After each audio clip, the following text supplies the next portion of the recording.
Welcome to the Prepped and Polished Podcast, the podcast that empowers you to take control of your education, featuring weekly interviews with influencers in the world of education, as well as tutoring tips, lessons, and updates.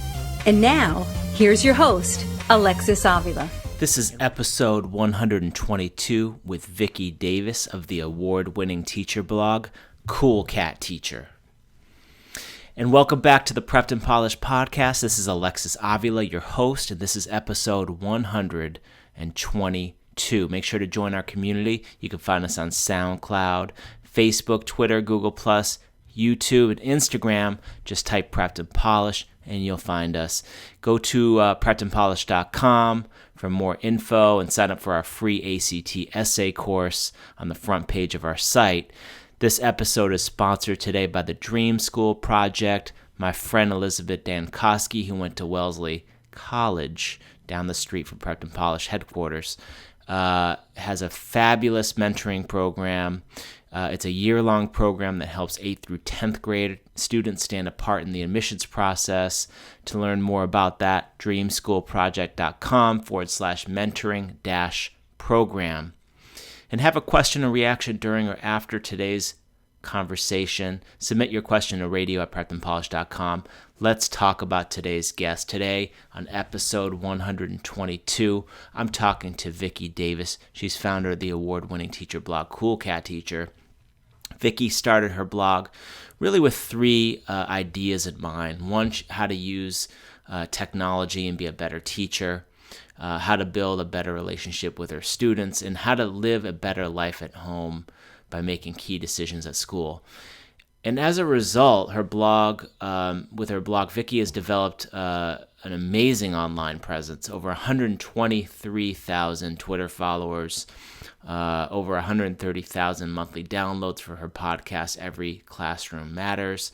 Vicki has written for Edutopia, The Washington Post, The Atlantic. She's spoken at Harvard, Princeton, and at major technological companies. You might have heard them: Google, Microsoft, Discovery Education.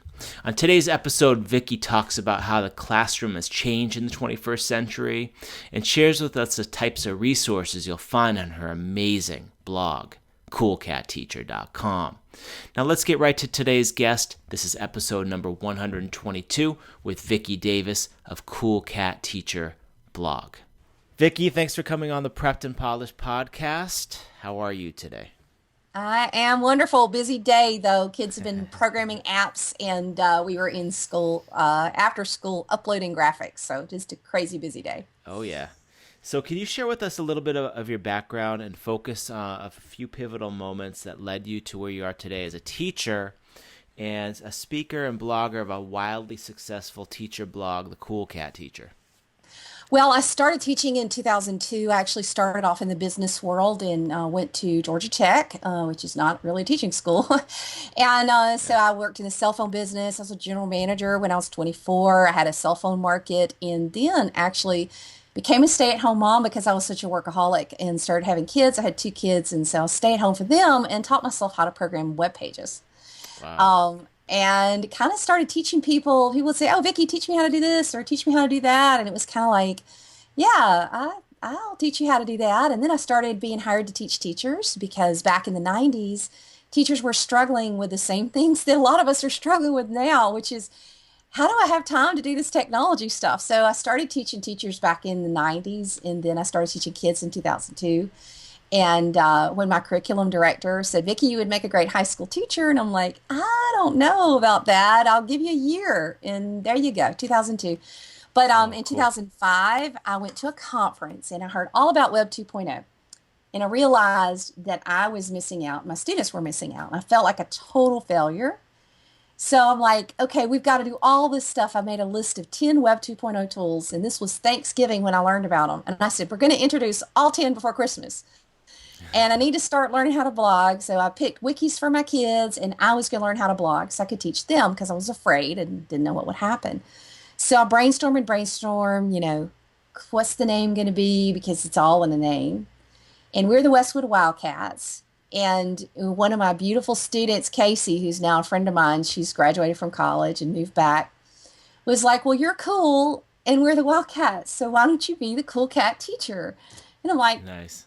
okay, yeah, because see, Vicki Davis, there's actually a lot of Vicki Davises out there. There's like I Probably think she some was a Power actresses. Ranger, Oh, and okay. yeah, there's like all different Vicki Davises. There's a dog catcher in Florida that's Vicki Davis. So, having a name like Cool Cat Teacher, and a lot of people, it's funny when I'm speaking now, sometimes people will introduce me, they'll say, "This is Vicki Davis," and people just kind of be looking around, they'll say, "The Cool Cat Teacher," and invariably some people's heads will snap up and go, "Oh, you're the Cool Cat Teacher."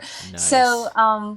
yeah, so it's really just been a journey, and I started off blogging as a newbie that I don't have a lot to share except how I'm learning about stuff and what I'm learning as I learn it. And I've really tried to keep that perspective. There are some things I know, but there are a lot of things I don't know. And so I just want to keep it real and be as helpful to as many teachers as possible. Awesome. And tell us about the blog. What types of info will we find on the site? Education, technology, productivity. It's really around how to be a great teacher and how to live a great life. And technology's in there, but there's a time to go sit under a tree with kids. But I just Yeah. believe that teachers, so many are overworked and struggle. But there is a way to have a great life and be a teacher. And in fact, when you're a teacher, you can have a very meaningful life. It's just so many of us are overworked, and it's a profession in transition. And anytime you have an industry in transition, like the education field is right now, with so much moving online, it happened to the music industry 10 years ago. It's Right. happened to the film industry. Now it's hitting education, and a lot of teachers are getting out. But this too shall pass, and we can have a life. We can have an amazing life, and learn a lot together. So that's kind of my focus. Mostly classroom teachers, K-12, but I have a lot of college professors who will reach out. A lot of people in education. A lot of edupreneurs will Hmm. follow what I do. And then I have a few people who just like my productivity things. And, if they want to hang out and learn that, that's fine too. Nice. Yeah. Now, how has the classroom changed a little bit, like today versus Oh, 10 goodness. years ago? What are some things Oh that come my to your mind? goodness. How has it not Yeah. changed? Social media and the personalized playlist have changed everything in society. So parents and kids, they want to customize their world, and it's part of what they've come to expect. Right. So, um, there are decisions you make for school that have to be what's best for the school or most of the kids. And so I think that schools have to learn how to blend their classrooms and how to, what can you do best online and what can you do best face to face.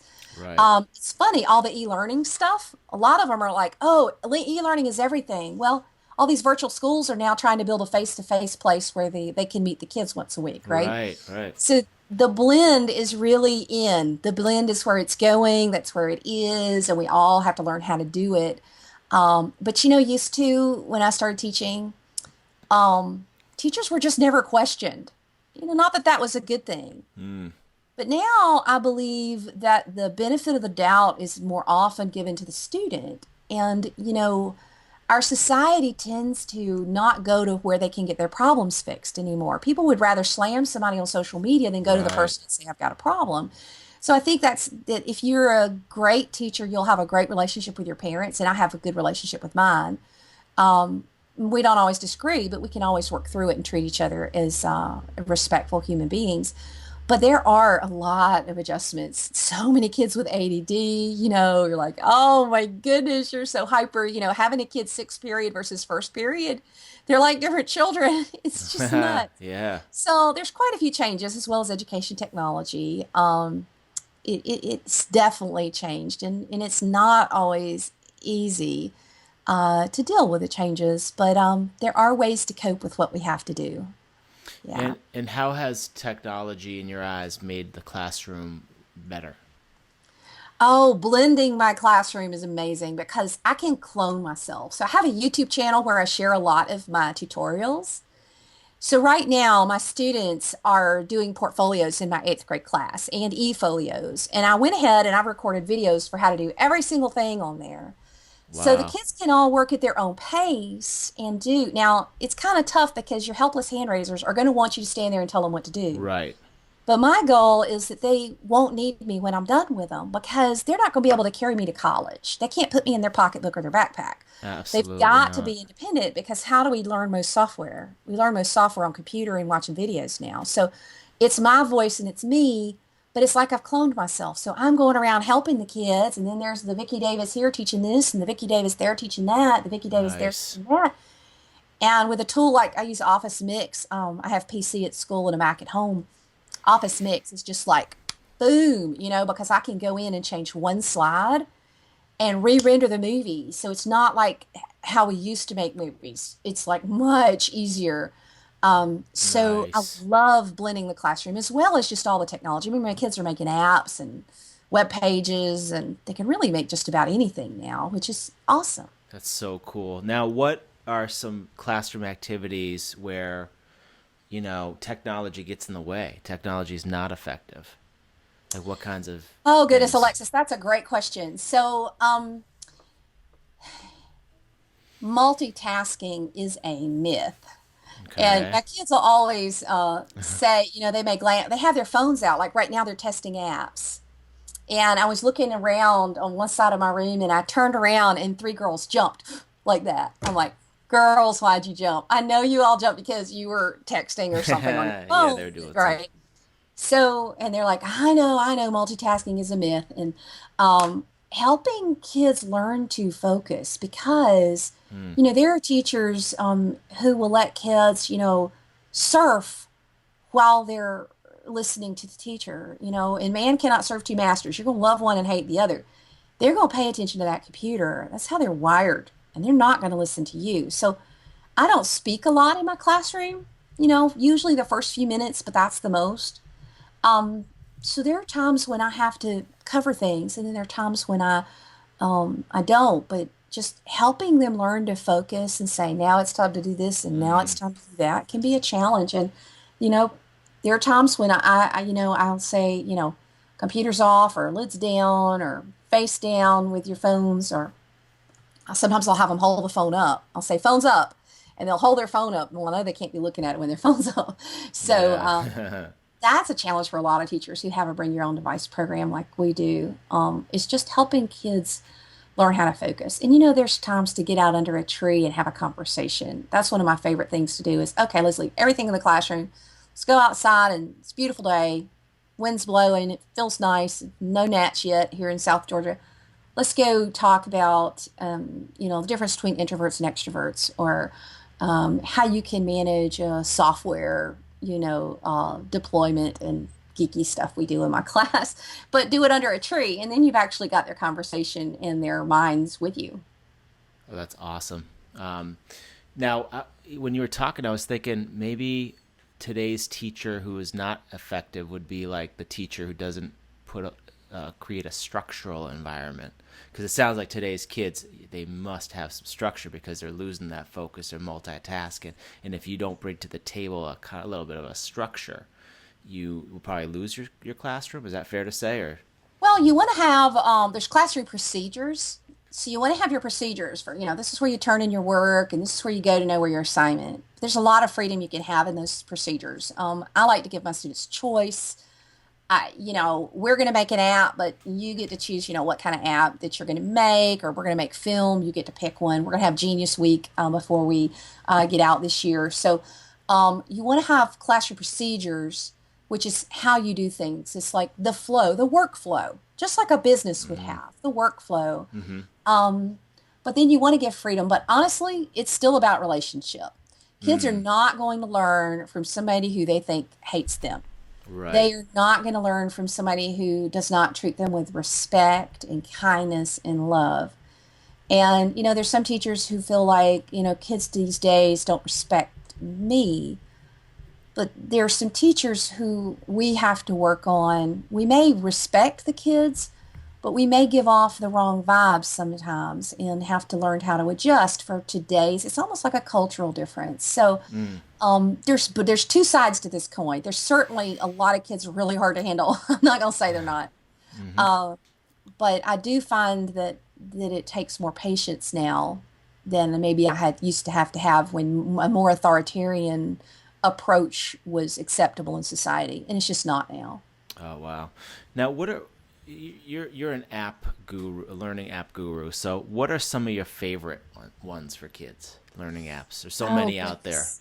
Help. Yeah, it always starts with what you want to do. Okay. It Okay. always starts with what you want to do. But I use Haiku Learning for my learning management system. I use PowerPoint with Office Mix for my movie. And the thing about the apps I like to pick apps that are easy and always work. So for the kids, they record their screencasts in Screencast-O-Matic, usually, unless they're doing a full mix, and then they'll do Office Mix.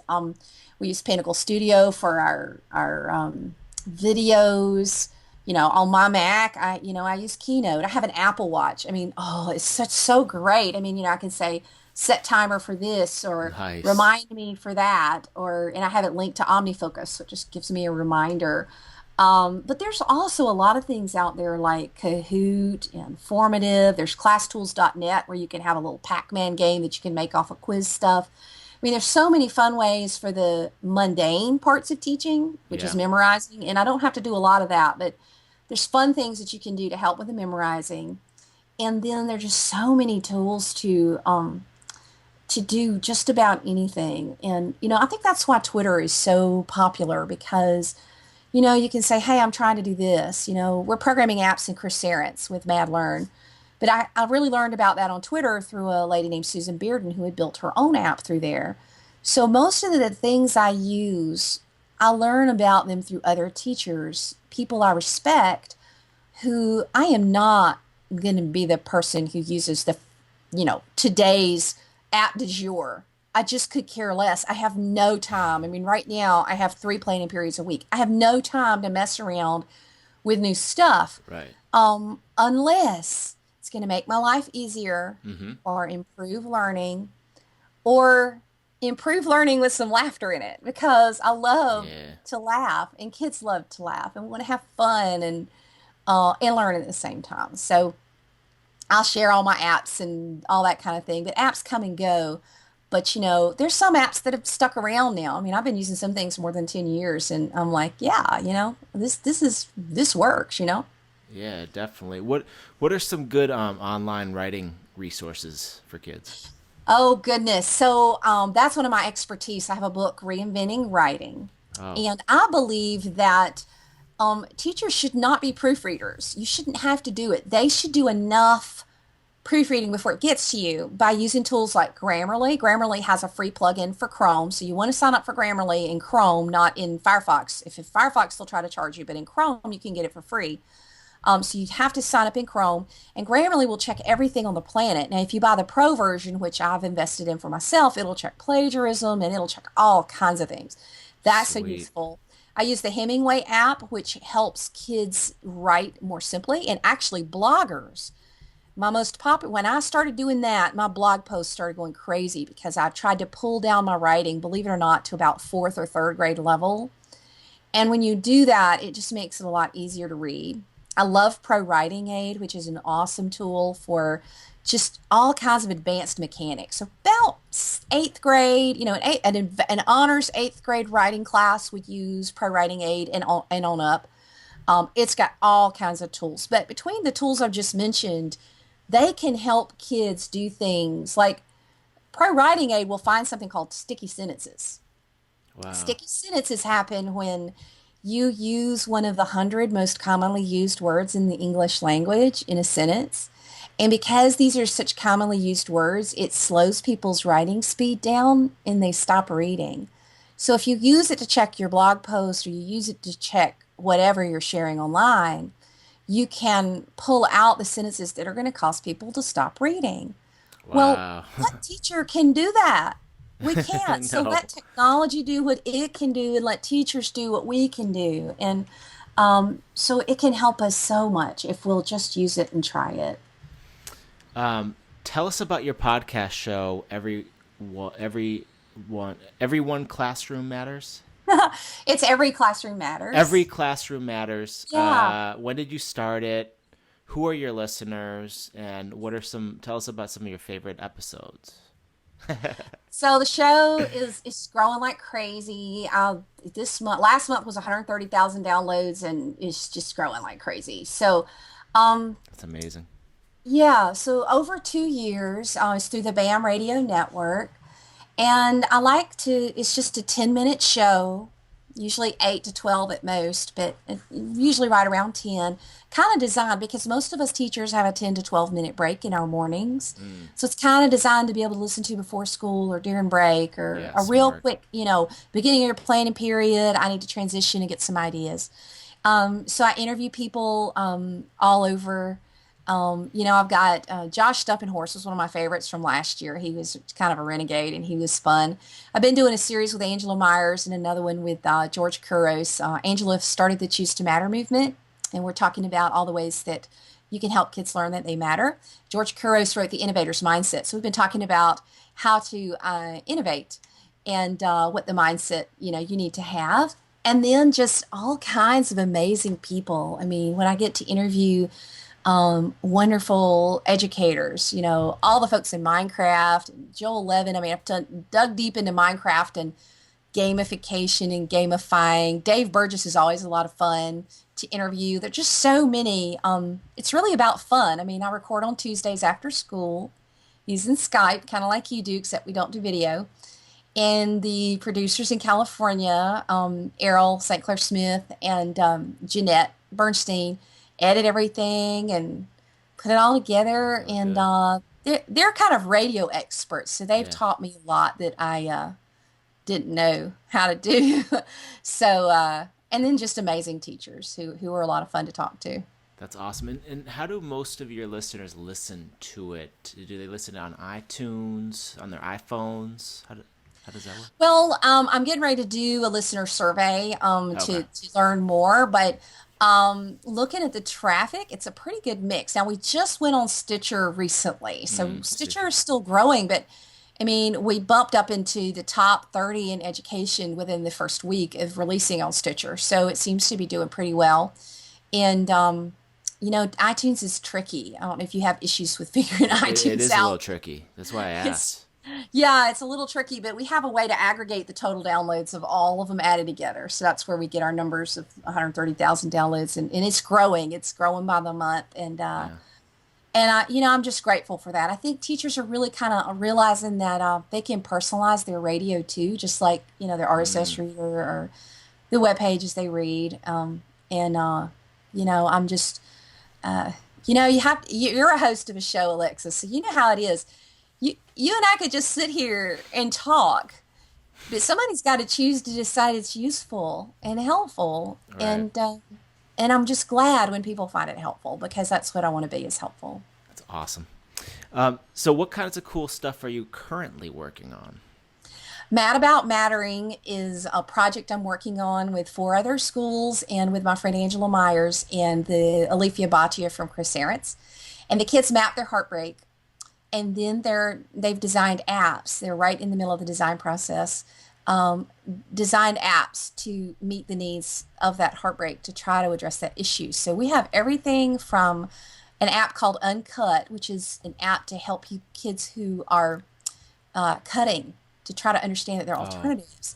To we have I see. sex trafficking to try to help recognize it and understand. We have more slaves in the world today than we've ever had in the history, and they Right. make a great point that how can we look back in time and criticize the people from the South, and I'm in the Deep South, for their endorsement of slavery if we're not willing to speak out of it Mm, ourselves in right. modern day times because we've got a real problem with slavery that people don't want to understand or they get confused and they're like that's illegal. It's happening, and we're supporting it without knowing it in some ways. And everything from suicide prevention to mattering to addiction, domestic violence. There's an app called Enough the kids are working on, and then they're going to compete in a Shark Tank type experience in early May 2016. And our hope is to have at least 2 of the apps released on the store. I had some apps released last spring. I had 2 for my class. It was a slightly different model, and we didn't do it with other classrooms. So we've got 180 kids making 14 apps right now. So if you can imagine, it's Wow. yeah, like one would be enough.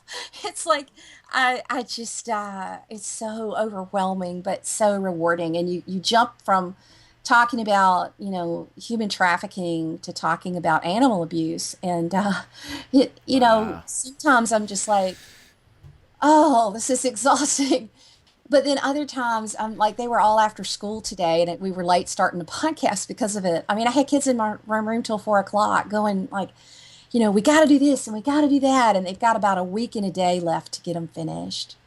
And that's why I got in teaching. I got in teaching Yeah, to for help that. kids make a difference in the world, and that's what they're doing. Yeah, mission accomplished. Does your class have a wait list? Sure it's pretty popular. Um, well, every student at my school is required to take my class, take 2.5 years with me, and And what's your class it's a called? very small school. So I teach eighth grade keyboarding, I teach ninth grade computer fundamentals, and I teach introduction to computer science to my 10th graders. Oh, okay. And so they get everything from programming to how to make a great presentation. I use presentations in. I pretty much write it. I've tried to use textbooks, and I always end up back. I mean, because I blend in my class, so I do Mm. the videos and the other stuff. And every year's a little bit different. I'm always adding new stuff. This year I added video game programming, and that was a blast. That was a blast. And we just used Scratch. It wasn't anything super fancy, but they ended up with some pretty sophisticated. I required them to have at least 3 levels in a introductory story, and we studied game mechanics. And so they had to have Easter eggs and all these geeky things that game designers will understand that I had to learn.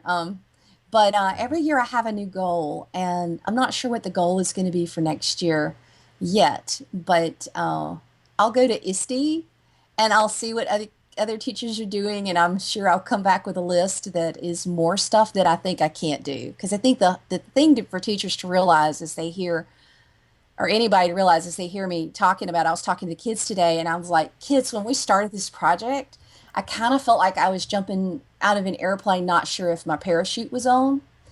And I didn't know if we were going to land and it was going to be a big old technicolor mess on the ground and just a big old crash and burn, or if it was going to be one of the greatest things I've ever done in my teaching career. I just didn't know. And I'm like, at first, I really thought it was the first, that it was going to be really bad and I was really screwing up. Um, but the other teachers I'm collaborating with on the project are so amazing, and we've worked so hard, and Chris Aarons has worked so hard, that I'm kind of starting to think that, you know what, this may be the tippy top. And we've done some really cool things with kids, but I'm excited because I think the parachute is opening. And but that's risk. I mean, when you're an entrepreneur, there's risk. When you're a teacherpreneur, there's risk. You face things and you're like, I just don't know if I can do this, or this scares me to death. When Yeah. somebody says, I want to tackle suicide prevention, it's like, oh my gosh, Yeah. how? That's heavy, but Yeah. somebody's got to do it, and that's you. Well, the kids, And- they come up with things. yeah. They don't have a box yet. We hadn't done it to them yet. Yeah. Right. Right. So I think it's pretty evident, but let me ask you, what do you enjoy most about what you do? Oh goodness. Well, the flow state. A lot of people have studied flow state. And that's when you just are not cognizant of the world around you, and time just passes without you even knowing it because you're in such flow. Mm. So most days I'm in the flow state for a good few hours. And my challenge is right now I'm teaching 6 straight classes and do Mm. things like lunch duty and break duty. And I'm like, oh my goodness. Because what they do with teachers in education now is when you have a teacher who shows that she's somewhat or he's somewhat competent, they tend to give those teachers more work, or they give them challenging kids, or they give them the Mm. bigger challenges, which in many ways, that's great. It makes sense. But then I think every teacher comes to a point where they're like, oh, can I still do this? Like, am I going to get too old? And am I going to get exhausted? And for me, I'm going to do this as long as I can. But when I can't hold it together, when I can't be kind, when I can't be respectful, when I can't be positive, Yeah. I will do the world a favor and get out.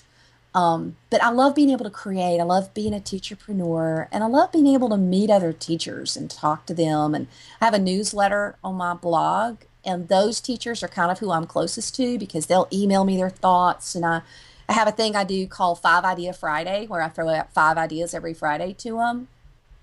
And it's kind of based on, what's his name? 5 Hour Work Week.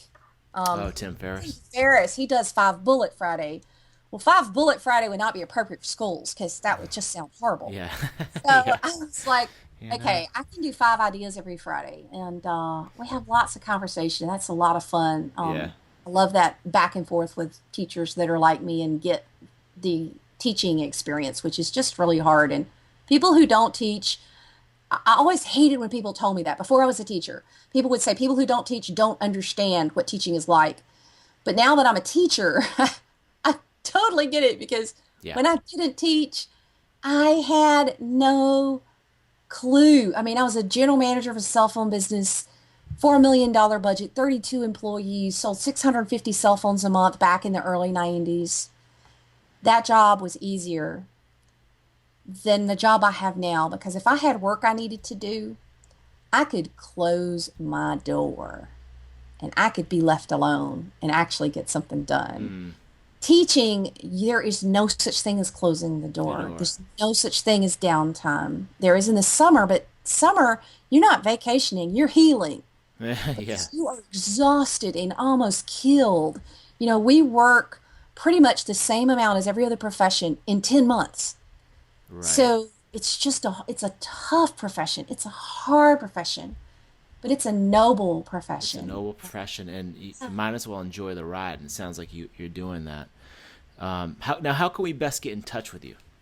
I am Cool Cat Teacher everywhere. So coolcatteacher.com, at Cool Cat Teacher on Twitter, and you can email me at Vicki@coolcatteacher.com. That's Vicki. And if you really need me quickly, you can email my assistant, Lisa, at coolcatteacher.com. But really, Twitter's the easiest way to get me. Because I check it every day at 5, and you know, I like those conversations. They're fun and quick, and you learn a lot. Yeah. Yeah, awesome. So we have a lot of teenage listeners on the show. So listening to you today, because as they cross that bridge from teenagehood to young adulthood, any words of wisdom before they cross that bridge? I have in fact, my oldest son just turned 21, and my middle daughter, she's about to turn 20, and I have a 14-year-old. Wow. And teenage years are hard. I think the most important thing you have to remember when you're a teenager is that you have these hormones starting and stopping inside of you. And you cannot always trust your emotions because those emotions can be up and down. I'm not saying you're unstable. I'm not saying there's anything wrong. There's actually not anything wrong with you. It's normal to have this experience. But one thing I learned in college when I was still a teenager is that I wasn't going to make life-changing decisions when I was exhausted, when I was tired, or when I was overly emotional. And you have to lean on wise counselors, whether those are your parents, whether those are older people who've been there. Because if you can lean on people who've been there and ask their advice, you know, I pray about it and then make your own decision. But ask wise advice and be careful of asking other teenagers because so much of teenage society today is shaped by the diva and shaped by the meme and shaped by this fake reality TV mess that's on TV that everybody knows it's not reality. Everybody knows it's not reality. So when you're not careful, it's real easy to think it's the end of the world, when in reality, it's the beginning of life. And I was bullied for 4 years until I was about 14, 15. And my parents told me, Vicki, you're going to be okay. Vicki, you're going to get away from high school and you're going to find some good friends, which I did. You'll find a place you fit, which I did. And be careful thinking that your high school years are the best years of your life. Because there's a lot of people who will tell you that. But most of us adults, not all, most of us adults know that the best years of your life are not in high school. And those who thought it was, you know, I hate to think of Napoleon Dynamite, you know, the guy that relived the state game like every day of his life. And I'm not saying that's bad and my kids have won state and all that. But you got to live in the now. You got to live now and future forward, and your whole life is ahead of you. And you are made for a purpose. You are a masterpiece. You have something you can do better than anybody else. And you need to get out there and seek and find what it is. Well, that's amazing. Yeah. Vicki, thanks for coming on the Prepped and Polished podcast. Looking forward to seeing what you're up to next, and appreciate your time. Thanks, Alexis. I appreciate it too. And this wraps up our show today. This was episode 122 with Vicki Davis, the Cool Cat Teacher. Make sure to check out Vicki's award-winning teacher blog, coolcatteacher.com, to get up to date on what's going on in today's classrooms. I hope you enjoyed episode 122 with Vicki Davis at coolcatteacher.com. For another related podcast on the 21st century classroom, make sure to listen in on episode 13. My conversation was with TED International Teaching Award winning teacher Jamie Cohen. That was Life in the 21st Century Classroom. Episode 123 is coming soon, our next tutoring tips episode. To access today's podcast and number 123 and all of my podcasts, go to preppedandpolished.com/podcast. Thanks for joining us on the Prepped and Polished podcast. Now go out there and take control of your education. You've been listening to the Prepped and Polished podcast. For more information, check out preppedandpolished.com. Also, you can follow us on Facebook and Twitter. Thanks for listening. Class dismissed.